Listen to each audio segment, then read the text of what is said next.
Yeah, we were, colleagues in earlier days when I was in Max Essig's lab.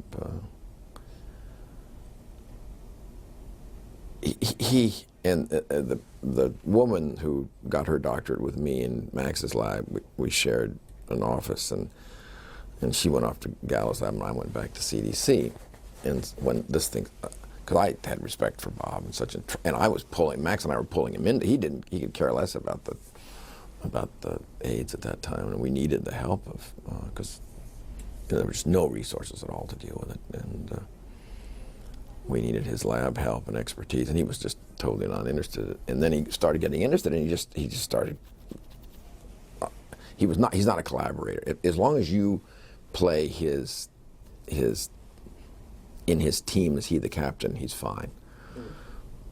But should you have any broader view other than his personal glory and your personal glory, then this was not a scientific pursuit in any way. This was a building my ego or lab or whatever it is. But it was me from Bob Gallo's side. I didn't finish the story, but when Ann went down there, we had so much problems with him initially. And so I called Ann and I said, look, how do you deal with this guy? And she gave me the most accurate advice. He said, you have to treat him like about a 7-year-old, and everything's fine. And I said, we're adults dealing with a very important epidemic here, and I don't have time to deal with a 7-year-old. I mean, it was just bright guy, very self-destructive.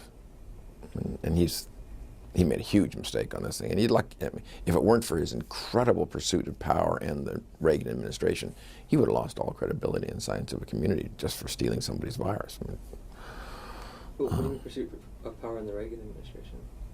Well, Reagan they had done so little on AIDS that they were willing to do anything with Bob Gallo's, quote, discovery, and they pushed this whole thing up outside of what we were trying to do to make it a better scientific thing. That we had it all planned out to do this quietly and give credit to the French and credit to everyone at the same time.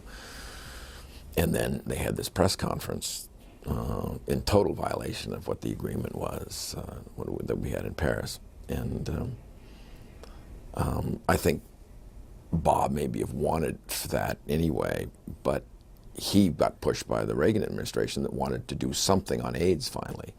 And if they ignored the whole disease and literally told us to just close CDC's lab down, we don't care about it. There's a bunch of gays, who gives a shit? I mean, that was really their whole story. And so by this time it was getting to be they couldn't ignore it anymore. It was a bad disease. And so the whole thing that they rested their political response was, well, we discovered the virus. And so they pushed Bob further, I think, than Bob would even wanted to, having this press conference instead of having a joint release of really CDC, Institute Pasteur, and NCI. That was the plan. And pissing everybody off. But I think typical of Bob, once the secretary wanted him to do that, and then he got into it and thought it was good. And then I think afterwards apologized. It was a bad thing.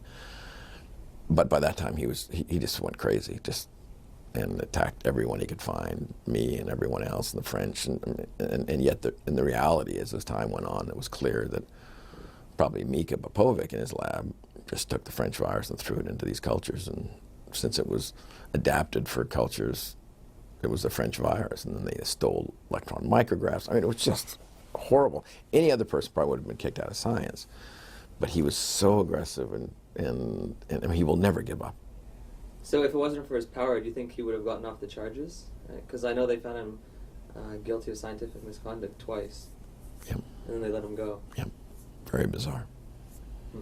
And that's probably pure Republican politics, that they did not want it to stay in them too. So however this guy was, in any other scientific parameter, would have had his hand slapped at best and kicked out at worst. And he eventually got moved out of NIH, but it took Harold Vollmers to do that.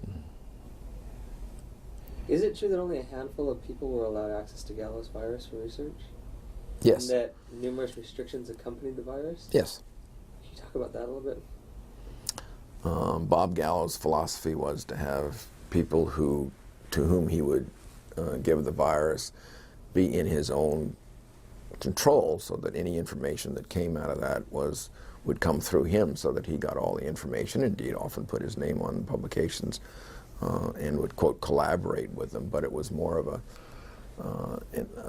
enforced collaboration than necessarily one that one would generally have in science. I think you have to choose ethical people you want to work with, and that he had violated that in at least my definition, the ethical standards of people I want to work with.